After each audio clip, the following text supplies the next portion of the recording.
Mu gace k'ubumwe mu Rwanda hari amazu menshi. Abana bakinaga umupira ku mihanda nyuma y'ishuri. Muri ako gace hari ahatuye umukobwa mwiza witwa Aline.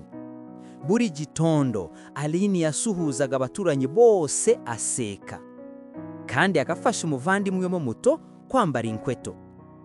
Umugoroba umwe amashanyarazi yarazimye, imihanda irishima cyane. Abana bamwe batinye gutaha bonyine. Aline yibutsa icyo yigishijwe mu rusengero.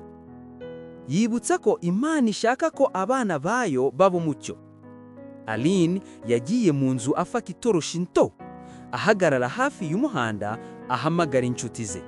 Agendana nazo abamurikira inzira.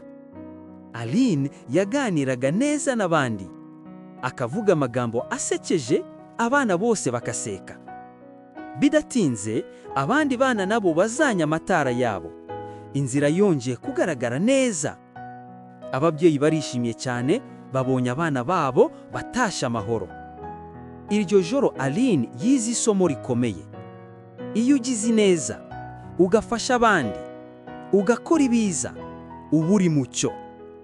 Iyo umucyo umucyanye, n'indi mico myinshi inacanwa.